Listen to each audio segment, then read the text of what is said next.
पलक आज ऑनलाइन नहीं आया। गुड मॉर्निंग पलक। चलो ऑफलाइन नहीं आया, आज ऑनलाइन आया। वेरी गुड, एटलीस्ट क्लास में तो है।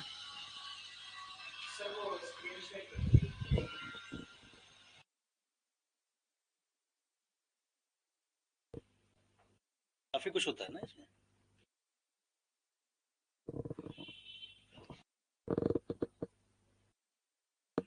चलिए भाई, तो पहला लिखिए, first factory in south India.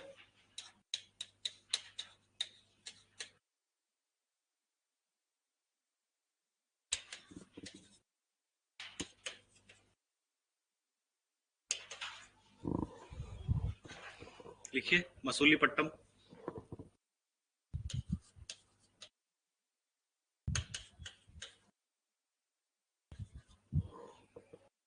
मसूलीपट्टम in 1611,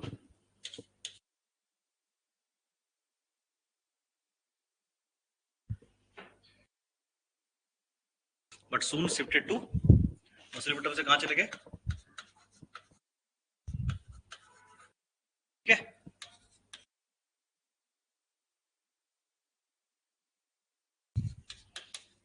shifted to Madras. South में है तमिलनाडु, मद्रास चले गए।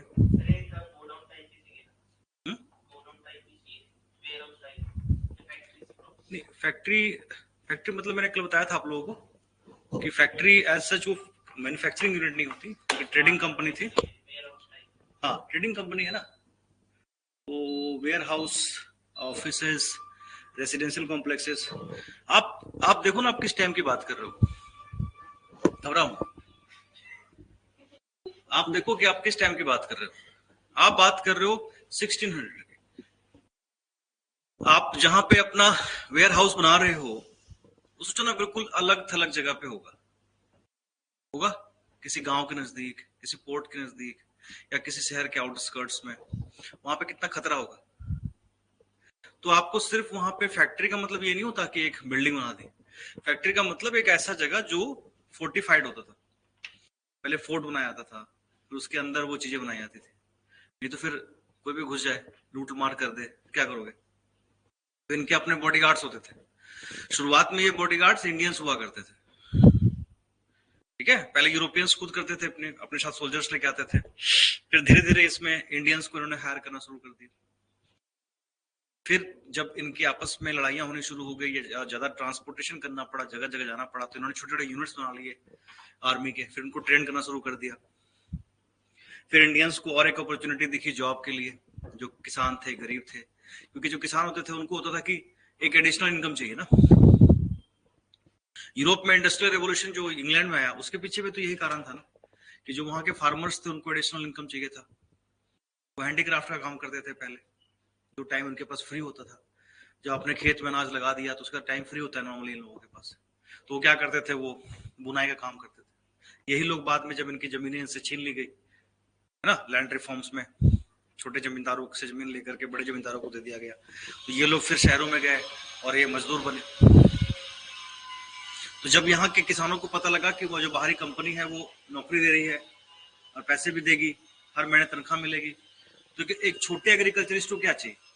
छोटे एग्रीकल्चरिस्ट को चाहिए कि उसका एक मंथली इनकम आए, ताकि उसकी जो बाकी जरूरतें हैं वो पूरी हो। जब इस तरह की चीजें होने लगी, लोग वहां पे जाने लगे, नौकरियां करने लगे, तो उनके पास और भी लोग आने लगे जो जॉब के लिए। जॉब जब उनको मिलना शुरू हुआ, उनको ट्रेनिंग प्रॉपर दी गई, तो धीरे धीरे उनकी आर्मी बिल्ड होनी शुरू हो गई। बहुत सारे लोकल रूलर्स ने उनको रिस्ट्रिक्ट किया, नहीं करने दिया। लेकिन ऐसा टाइम भी आया जब लोकल रूलर्स को ही इनकी जरूरत महसूस होने लगी। क्यों? क्योंकि इनके अपने सक्सेशन वार चल रहे थे और इनको हेल्प की जरूरत थी हर तरीके से।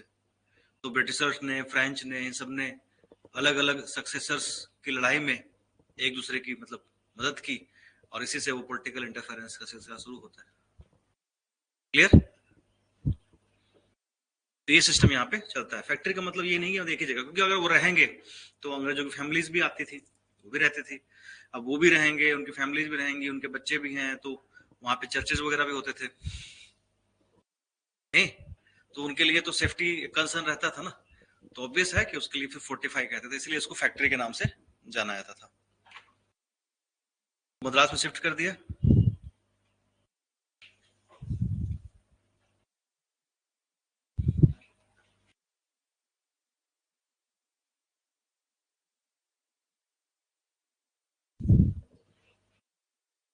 ठीक है ना, which was granted to them by local राजा।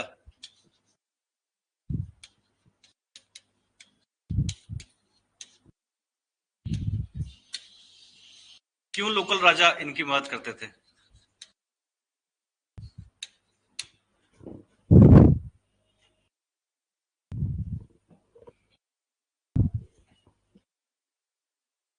आते के साथ ही पावर चेक कर लिया आपने। वे तो व्यापार करने के लिए आए हैं, वे तो झुक रहे हैं आपके सामने, तो आपसे वो मांग रहे हैं। और कुछ सोच के बिल्कुल देते थे। और कुछ दिमाग लगाइए कि बाहर की कंपनीज को लोकल राजा क्यों हेल्प कर रहे हैं? उनको एक जगह दे दिया मद्रास। अब आप देखोगे कि इनको यहाँ कॉइन मिंट करने की भी अथॉरिटी दे दी, फोर्टिफाई करने का भी अधिकार दे दिया। क्यों देते थे?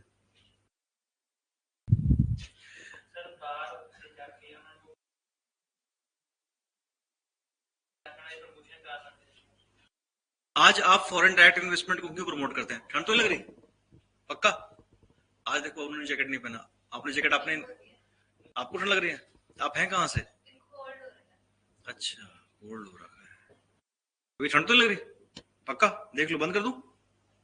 ओके। देखिए, अभी हम फॉरेन डायरेक्ट इन्वेस्टमेंट क्यों करते हैं इंडिया में? क्या होता है foreign direct investment? FDI, foreign direct investment. हाँ, बिल्कुल ठीक है, बहुत अच्छा। कैसे इकोनॉमी राइज होगी? कैसे इकोनॉमी राइज होगी?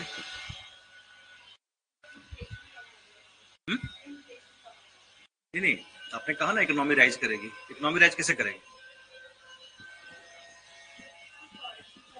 देखिए, इकोनॉमी क्या है? Circulation of money. इसको इस तरह समझिए।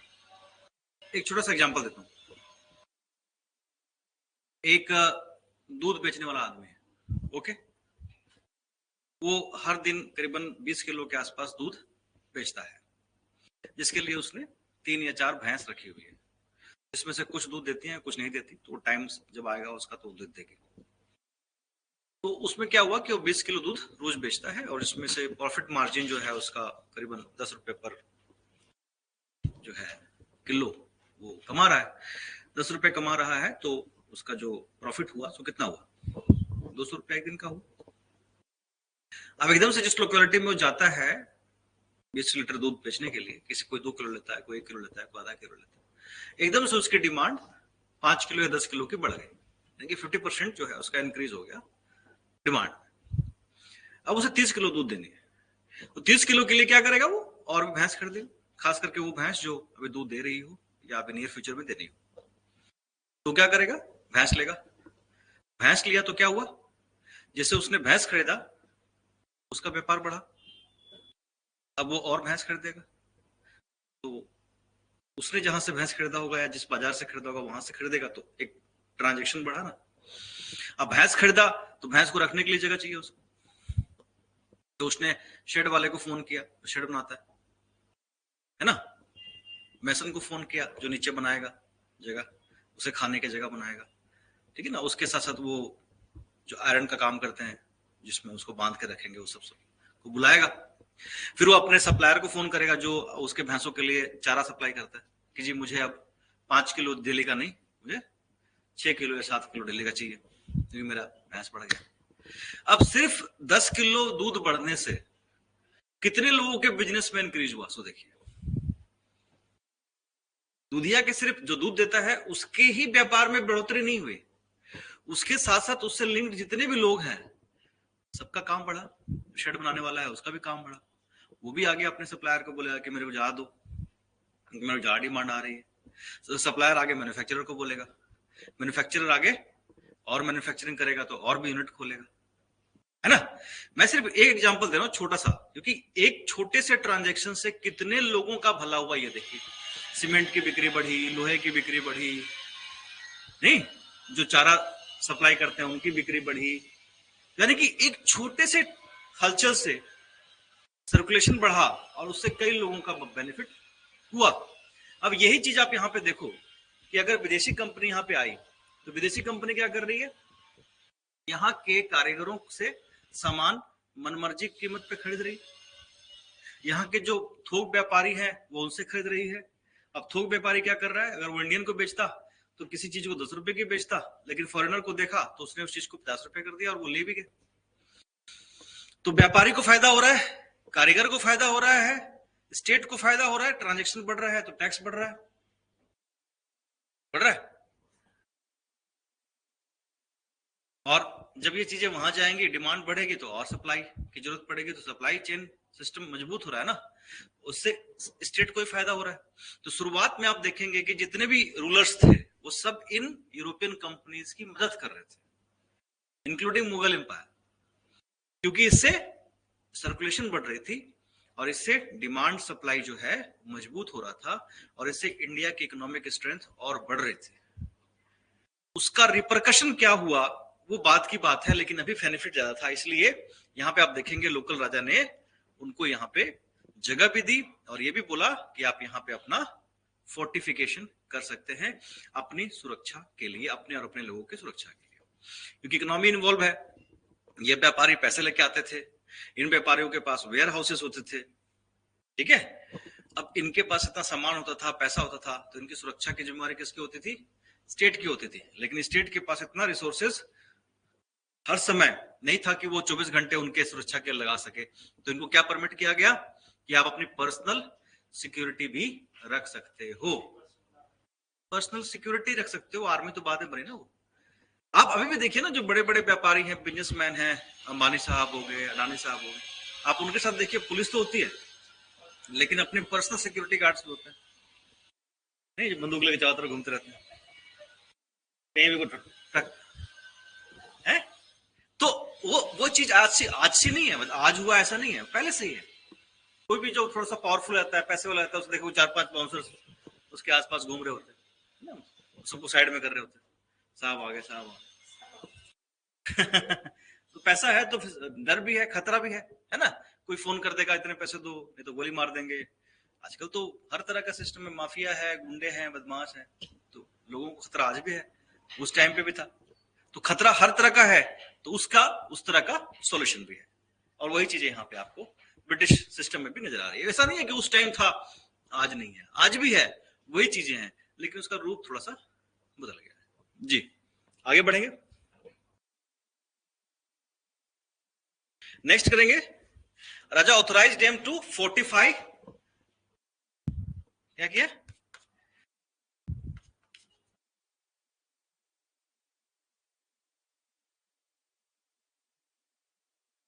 To fortify. फोर्टिफाई का मतलब कैनन्स रखना, बंदूकें रखना दीवारों के ऊपर, और प्रॉपर तरीके से सेफ्टी सिक्योरिटी मैनेजमेंट वहां पे रखना।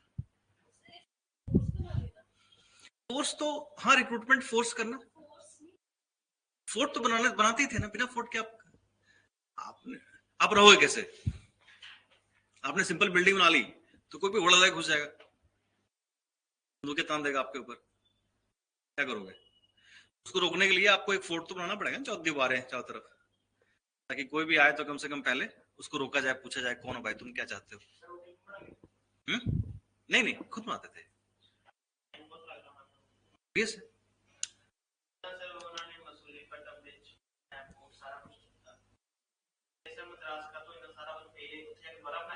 नहीं वहां पे भी यूनिट्स रखे होंगे आपने, हेडक्वार्टर शिफ्ट किया है, इसका मतलब है ना कि उसको छोड़ दिया। व्यापार तो उनको पूरी इंडिया में करना है, ट्रेडिंग तो अब जितना ज्यादा वॉल्यूम के ऊपर होता है। ट्रेडिंग मतलब क्या, वॉल्यूम, जितना ज्यादा वॉल्यूम रहेगा उतना ज्यादा प्रॉफिट मार्जिन रहेगा। आप तो बिजनेस फैमिली से आपको तो बताइए। नेक्स्ट,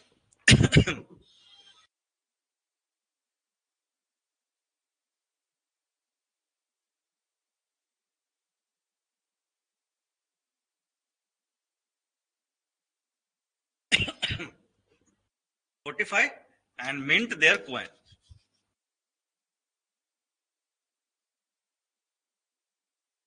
क्योंकि उस टाइम पे कॉइन की वैल्यू उसके कंटेंट बेसिकली कि सिल्वर जितना है उसके बराबर होता था, गोल्ड जितना है उसके बराबर होता था, यानी कि मेटल के कॉइन्स थे तो उनकी वैल्यू बराबर होती थी, तो कॉइन कोई भी मिंट करे उससे कोई ज्यादा फर्क नहीं पड़ता था।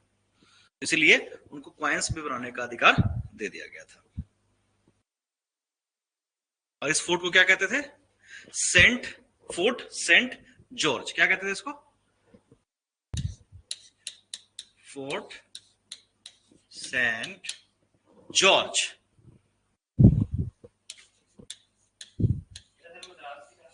तो ये क्या है? हाँ, तो ये तो मैं वही तो बता रहा हूं, हेंस प्रूव्ड। यहाँ पे इन्होंने छोटा सा फोर्ट बनाया था। उस फोर्ट को क्या कहते हैं? जिस फोर्ट की अभी तक आप बात कर रहे थे कि सर फोर्ट बनाया था, सर फोर्ट बनाया था, यही वाला फोर्ट है वो, यही वाला फोर्ट है। आपको फोर्ट इतना फैसिनेट क्यों कर रहा था? सोना लगता है। अभी आपने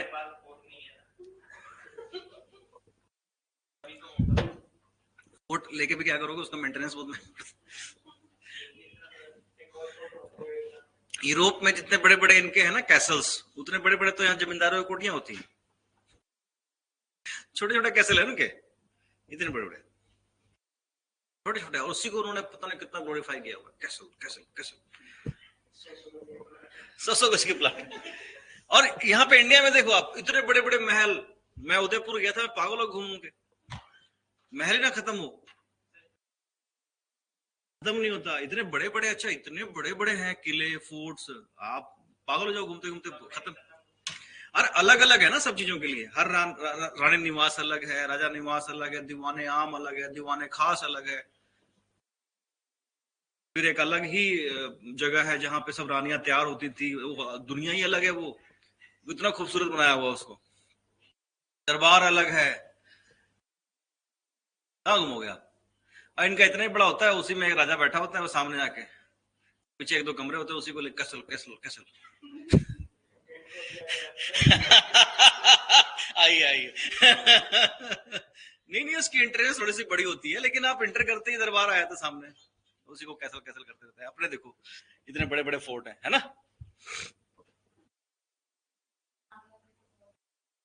तो कौन सा उनकी रानियां नहीं होती थी? रानियां क्यों होती थी? चलो बताओ, कारण बताओ।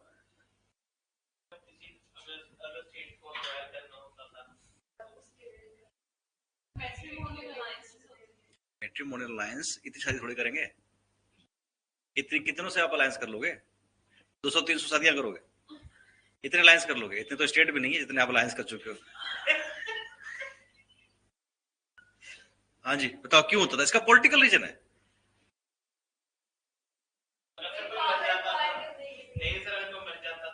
नहीं नहीं, पावर एक्वायर कैसे करते हैं आप इतनी शादियां करके?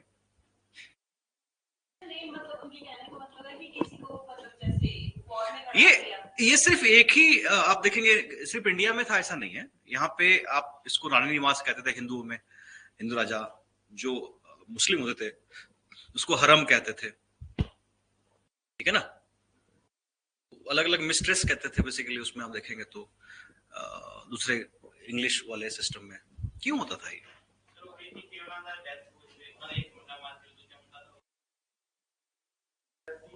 नहीं सर, वो इसका है कि मतलब जिਵੇਂ ਕਿਸੇ ਰਾਜੇ ਨੂੰ ਹਰਾਇਆ ਉਹਨਾਂ ਨੇ, ਤੇ ਉਸ ਨਾਲ ਦੀ ਰਾਣੀ ਕੀ ਉਸ ਉਹਨਾਂ ਦਾ ਕੋਈ ਬੇਟਾ ਨਾ ਹੋ ਜਵੇ ਤੇ ਉਹ ਅੱਗੇ ਉਹਨਾਂ ਤੇ ਹਮਲਾ ਨਾ ਕਰਦੇ, ਇਸ ਕਰਕੇ ਰਾਣੀ ਉਹ 200 ਸਟੇਟ ਹੈ ਇੰਡੀਆ ਦਾ ਵੀ ਲਿਖਿਆ ਕਿ 300 ਨੂੰ ਤਾਂ ਕਹਿ ਲੈਂਦੇ ठीक सी। देखिए, पहली बात तो ये समझिए कि 2-3 चीजें हैं जिसको आपको समझना होगा। इसका सिर्फ एक ही एस्पेक्ट नहीं है जो आप समझ रहे हैं कि इतनी शादियां कर रहे हैं मतलब अय्याशी कर रहे हैं, वो नहीं है। यहाँ पे एक अलग कंसेप्ट है, इसको समझो।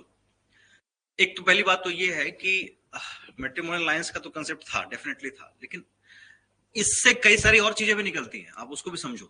दिमाग के घोड़े को थोड़ा दौड़ाओ। एक पहली बात ये है कि राजा को सबसे बड़ा खतरा किस बात का था? कि उसकी जगह कोई और न ले ले। देखो, कोई ऐसा फिक्स रूल तो था नहीं, जो पावरफुल होगा वो जगह ले लेगा। Might is right. उस टाइम पे जो ताकतवर होगा वो सिंहासन ले लेगा। तो राजा को खतरा तब नहीं है जब वो यंग है, क्योंकि वो ताकतवर है, वो चीजें मैनेज कर सकता है, उसके अंदर एनर्जी है, वो हर चीज पे नजर रख सकता है। लेकिन जैसे जैसे जैसे वो बूढ़ा होगा, परेशानियां पड़ेंगी। यानी कि कंटेंडर्स जो है, यंग कंटेंडर्स, वो उसको चैलेंज करेंगे। आप एक लायन के ग्रुप में भी देखो, लायन के ग्रुप में जो मेल लायन होता है उसका एक ही काम है, डिफेंस। यानी कि जो जितने भी शेरनियां होती हैं उनके जो बच्चे होते हैं सिर्फ उनको बचाने का काम, और वो कोई काम नहीं करता, वो सिर्फ और सिर्फ आराम से सोता रहता है और देखता रहता है कि उसकी टेरिटरी में कोई और लायन ना आ जाए, क्योंकि उनको खतरा सिर्फ लायन से होता है, क्योंकि कोई और लायन आया तो वो सारे ही बच्चों को मार देगा और शेर को मार देगा, तो ये पूरे ग्रुप के लिए खतरा हो जाता है। तो उसका काम एक ही है, डिफेंस देना, वो उसका रक्षक होता है, और वो सिर्फ बैठ के सबको देखता रहता है, डिफेंस करता रहता है। शिकार करना, शिकार लेके आना, ये सब शेरनियां करती हैं, वो कुछ नहीं करता। अब यहां प्रॉब्लम क्या है, शेर जब तक यंग है तब तक उसका खतरा नहीं है, क्योंकि ताकतवर है, वो दहाड़ना, उसका एक्सपीरियंस। कोई और छोटे मोटे लायंस जो होते हैं वो, क्योंकि जितने भी ग्रुप में बच्चे होते हैं ना, उसमें जितनी भी फीमेल्स होती हैं, लायनेसेस को कहते हैं, वही ग्रुप में आगे कंटिन्यू करते हैं, और जितने लायंस होते हैं वो एक पर्टिकुलर एज के बाद उनकी माए उनको ग्रुप से बाहर, अब उनको अलग ग्रुप बनाना है अपना, किसी लायन को मारना है, बूढ़े लायन को, और अपना ग्रुप बनाना है, उनका एक काम, नहीं तो वो अकेला रह जाएगा। इसके पास ताकत है वही सरवाइव करेगा, माइट इज राइट। हमारे यहां फिर भी लिबरल सिस्टम है, लेकिन इंसान है, लेकिन आप देखो इस सिस्टम को समझो कि उस लायन को जैसे जैसे उसकी एज बढ़ती जाएगी खतरा बढ़ता जाएगा।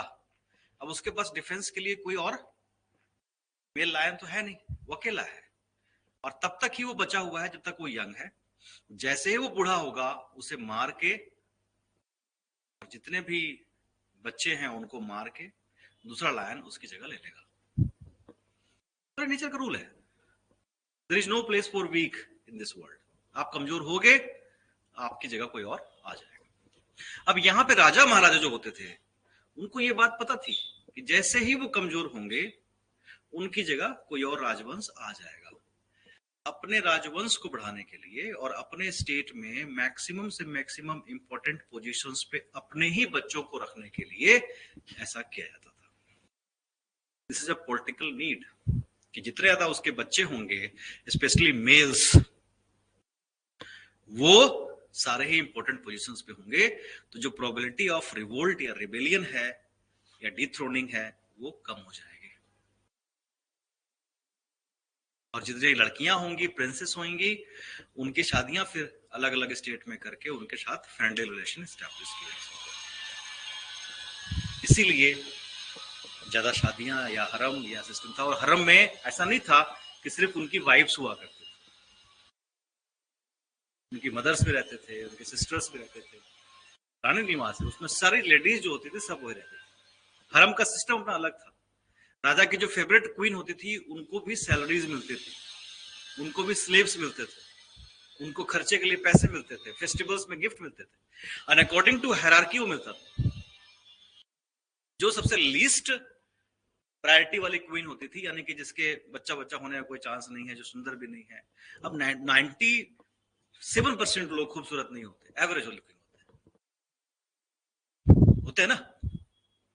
जब 2-3% लोग ही अच्छे बहुत खूबसूरत दिखने में होते हैं, जिसको आप देख के लगता है हाँ इसको फिर देखें कौन है ना। हर किसी का होता है, आप खूबसूरत आदमी को देख के आप अवॉइड नहीं कर सकते, आपको देखना ही पड़ेगा, आप करना कोशिश आप कर नहीं सकते, you can not, psychological thing. बहुत अच्छी पर्सनालिटी का आदमी आपके सामने जा रहा होगा, आप हो ही नहीं सकता, आप देखो ना उसको, कोशिश करना नहीं देखने की। इसे तो कहा था कि पर्सनालिटी आपकी अच्छी होनी चाहिए, तभी आप सेंटर ऑफ अट्रैक्शन में जाते। तो यहां पे आप देखेंगे कि अब राजा जो है उसकी हर एक राजकुमारी बहुत सुंदर होगी जरूरी तो नहीं है। हमने तो फेरी टेल्स में पढ़ा है कि हर राजकुमारी सुंदर होती है, ऐसा तो है नहीं। अब एक एवरेज लुकिंग राजकुमारी भी है, अब उसको राजा को ये पता है कि इसकी शादी जो राजा से हो रही है वो राजा इसका टेक केयर करेगा कि नहीं करेगा पता नहीं, उसको सैलरी अच्छी मिलेगी कि नहीं मिलेगी पता नहीं, इसको खर्चे ढंग से मिलेंगे कि नहीं मिलेंगे तो पता नहीं। तो क्या करेगा, शादी के साथ साथ उसको काफी सारा खजाना देके भेजेगा, सोना चांदी हीरा ज्वारा सब कुछ, साथ में दास दासियां देके भेजेगा, और साथ में क्या करेगा, जागीर दे देगा, कुछ गांव जिसकी इनकम उसे हर महीने या हर साल आती रहे, ताकि उसके पास पैसा सफिशिएंट रहे, वो डिपेंडेंट ना हो किसी भी कंडीशन में अपने राजा के ऊपर। इसे क्या कहा गया बाद में? दहेज। अब ये ट्रिकल डाउन इफेक्ट है, इकोनॉमी का basic rule. Trickle down effect क्या कहता है? ट्रिकल डाउन इफेक्ट कहता है कि फैशन हमेशा ऊपर से नीचे आएगा और नीचे से ऊपर जाएगा। समझ रहे हो? आप फटे हुए जीन्स अगर अमीर आदमी नहीं पहनते तो दिल में हाथ रख के कहो कि आप पहनते? कोई भी नहीं पहनता। अगर अमीर आदमी अपने बालों को 4 प्रकार के रंग से नहीं रंगता तो हम रंगते?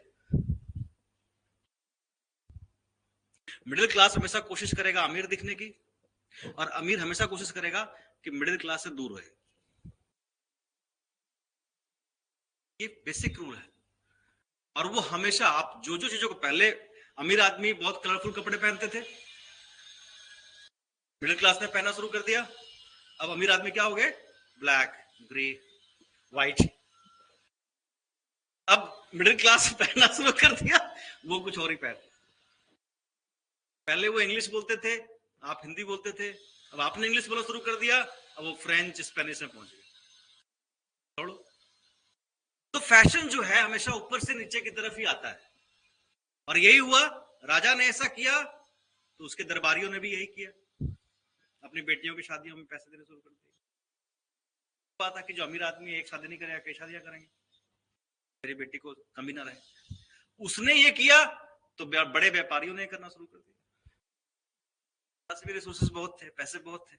प्रॉब्लम तब आई जब ये मिडिल क्लास या लोअर मिडिल क्लास में आई, क्योंकि फैशन है, अब तो फॉलो करना है, परंपरा बन गया, ट्रेडिशन बन गया। और यहां पे वो मन से नहीं किया जा रहा है, फोर्सफुली किया जा रहा है। क्योंकि कैपेबल लड़के कम है, डिमांड ज्यादा है, सप्लाई कम है, तो दहेज का सिलसिला बढ़ता चला गया। ये सारा सिस्टम जो है आपस में एक दूसरे से जुड़ा हुआ है, कुछ भी अलग नहीं है। और हर चीज जो शुरू हुई उसकी शुरुआत हिस्ट्री से ही हुई। क्लियर? आगे बढ़े। लिखिए 1668।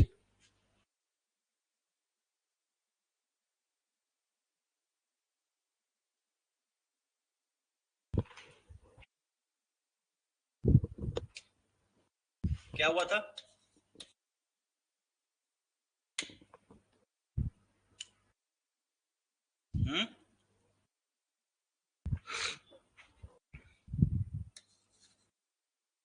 ईस्ट इंडिया कंपनी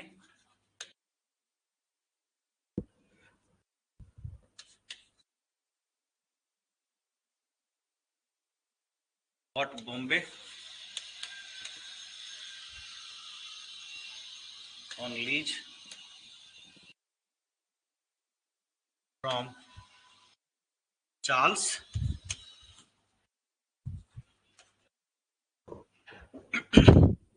लीज में ले लिया, जो पहले पोर्तुगीज के पास था। आप पोर्तुगीज के बाद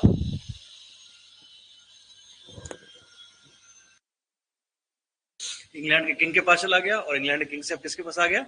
ईस्ट इंडिया कंपनी के पास आ गया। क्लियर?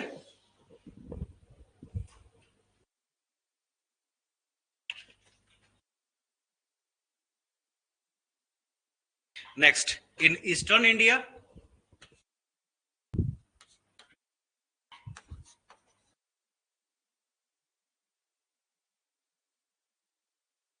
उड़ीसा में फर्स्ट फैक्ट्री हुई।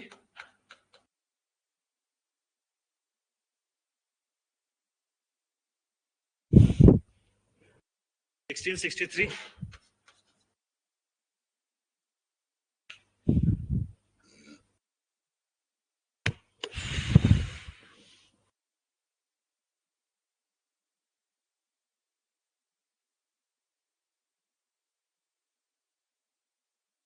ठीक है।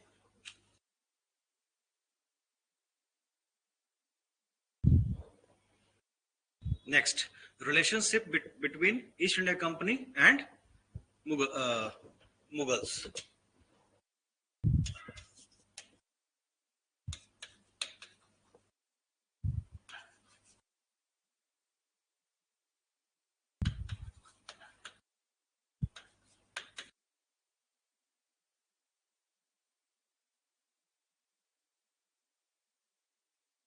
जरूरी नहीं है कि आपसे आज कोई कुछ मांग रहा है तो बाद में भी वो आपसे मांगेगा ही। हो सकता है एक टाइम पे वो आपसे ट्रेड करना शुरू कर दे, यानी कि आज आप पे डिपेंडेंट है तो कल भी आप पे डिपेंडेंट रहेगा, ये जरूरी नहीं है। And the best example is East India company.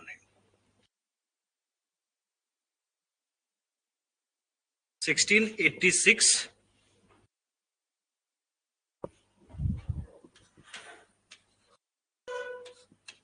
East India Company शैक्ट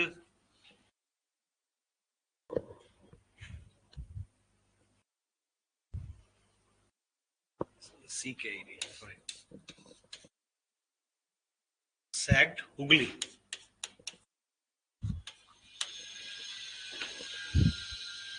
Hooghly Bengal है, हुगली रिवर है, उड़ीसा में यही था हुगली, ट्रेड करने के लिए। And declared war on emperor, declared war on,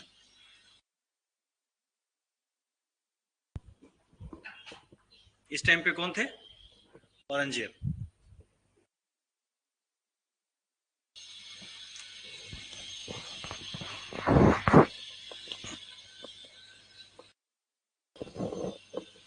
तो औरंगजेब ने क्या किया? The war ended as a disaster for them. किसके लिए? ईस्ट इंडिया कंपनी, क्योंकि अभी वो बिल्कुल भी मैच नहीं थे किसी भी तरीके से मुगल्स के बराबर। डिफीटेड badly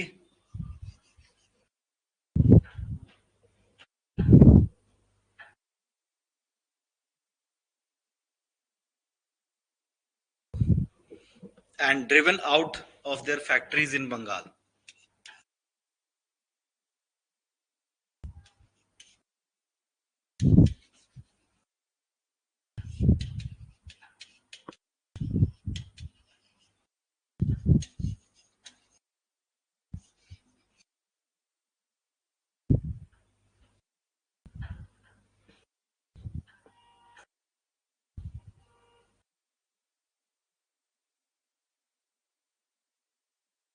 ठीक है, इसके साथ साथ सूरत, मसूलीपट्टनम एंड विशाखापट्टनम,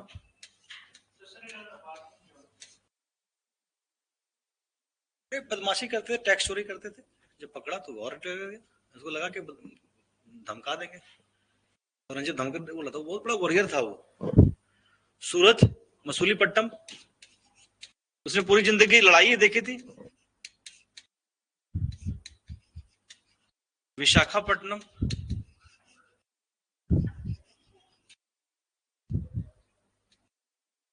एक ये है, ठीक है। एंड बॉम्बे ऑल्सो सीज्ड, सब सीज कर लिया गया।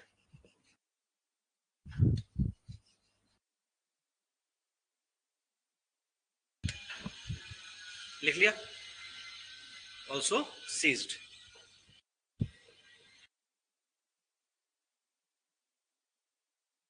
हम्म,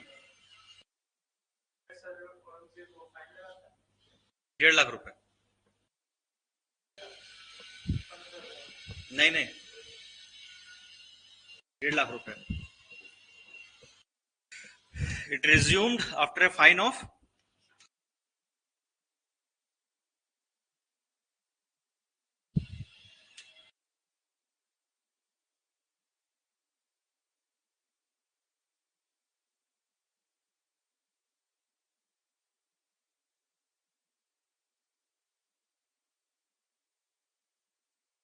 imposed on them। 1.5 लाख रुपए का फाइन देना पड़ा और उसको फिर से किया गया।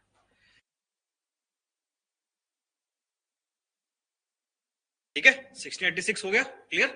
और उनको दरबार में आकर के बादशाह के नाक में अपना, सॉरी, जूते में अपना नाक रगड़ना पड़ा, उल्टा हो गया, उल्टा हो गया। एक ही बात है, बादशाह का जूता उनका नाक रगड़ना पड़ा। नेक्स्ट हो गया, यहां तक लिख लिया। कलकत्ता कैसे एग्जिस्टेंस में है वो लिख लीजिए 1698। आज मुझे थोड़ा जल्दी भी जाना है, मैं छुट्टी नहीं करता, वो रेयर हो तभी, rare to rare.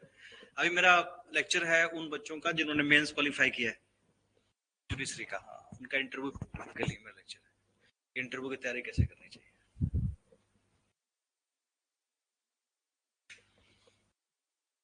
Ji 1696 98 company acquired the zamindari of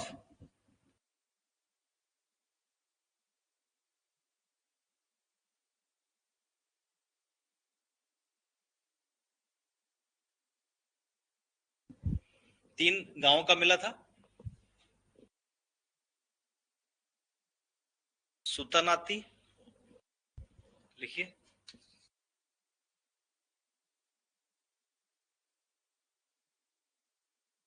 Kolkata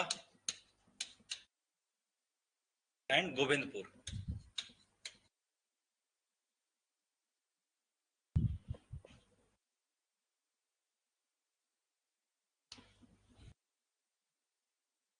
ठीक है, they all soon grew as a city and called as Calcutta।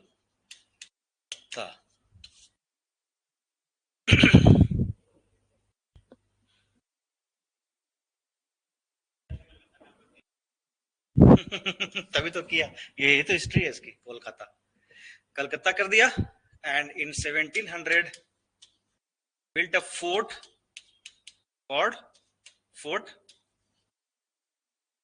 William। हाँ?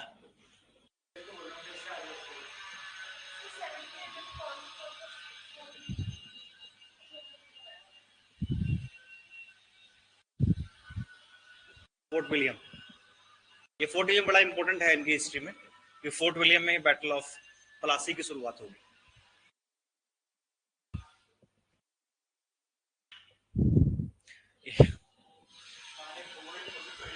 सबसे पहले इनके governor general, governor of Fort William ही तो थे ना,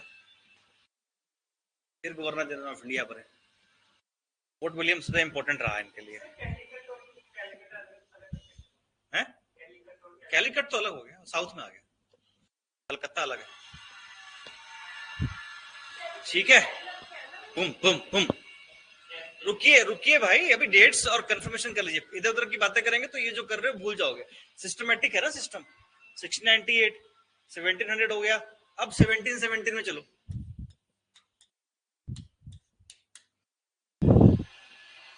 रॉयल फरमान या गोल्डन फरमान कह लीजिए,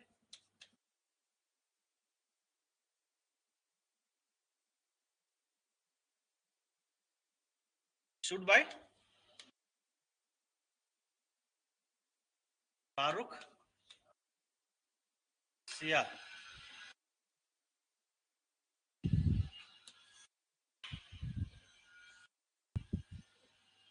फ्री ट्रेड इन बंगाल,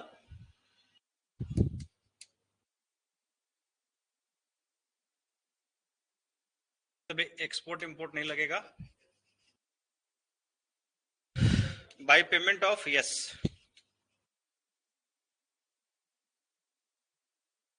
वही तो मैं कह रहा हूं ना कि फिर वो याद नहीं रहेगा ना आपको। कॉल्ड दस्तक, ये सबसे बड़ा कारण बना बंगाल के नवाब और अंग्रेजों के बीच के डिस्प्यूट का, दस्तक याद रखिएगा। दस्तक मतलब एक ऑर्डर आप इशू कर सकते हैं, चार्टर हो गया या ऑर्डर हो गया, दस्तक हो गया।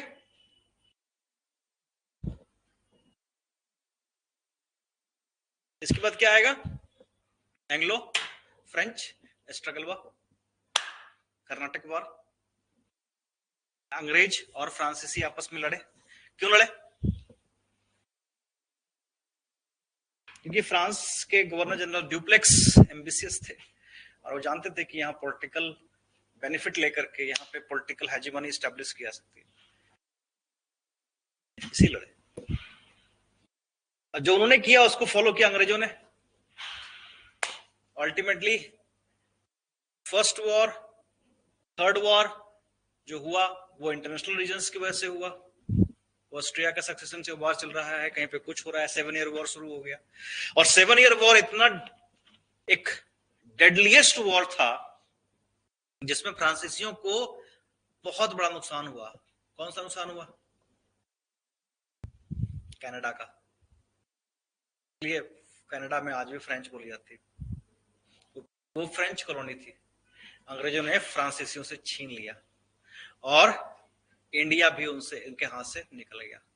यही कारण था कि फ्रांसीसियों ने अमेरिकन की इंडिपेंडेंस के वॉर में अपने इसी हार का बदला लेने के लिए अमेरिकन का साथ दिया। इसलिए अमेरिकन इस वॉर को जीत पाए। इसीलिए फ्रांस ने अमेरिका को स्टेच्यू ऑफ लिबर्टी गिफ्ट की। समझ में आया? हम लोग कल डिस्कस कर, मतलब मंडे डिस्कस करेंगे एंग्लो फ्रेंच वॉर। पढ़ के आइएगा, बड़ा इंटरेस्टिंग है, मजेदार है। औरंगजेब के बाद तो हो ही गया था सब। देखो, किसी के भी डिक्लाइन का कारण सबसे बड़ा इकोनॉमिक ही होता है ना। पैसे वैसे है नहीं तो फिर डिक्लाइन ही करोगे। बिजनेस या पैसा जो है ना बढ़ना चाहिए, कम हो रहा है तो गड़बड़ है। बिजनेस कैसा होता है? It's like throwing stone upwards, या तो ऊपर जाएगा या वो नीचे आएगा। एम्पायर भी ऐसा ही है, अगर वो बढ़ रहा है ठीक है, अगर नीचे गिरना शुरू हुआ तो फिर वो रुकेगा नहीं। यानी कि पत्थर अगर ऊपर जा रहा है तो ऊपर ही जाएगा, और अगर नीचे आ रहा है तो नीचे ही आएगा। नो प्रॉफिट नो लॉस, या नो ग्रोथ नो लॉस, ऐसा कुछ नहीं है। आपको आगे बढ़ना ही पड़ेगा। Same thing applies on you. आप अपनी नॉलेज को बढ़ा रहे हैं, आगे बढ़ रहे हैं, रुक जाएंगे तो गिरना शुरू हो जाएंगे।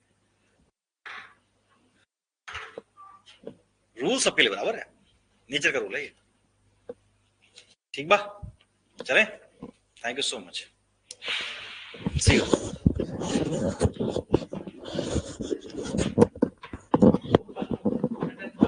हाँ, टेस्ट तो कर लो। लेटर मूवर्स में से क्वेश्चन आएंगे।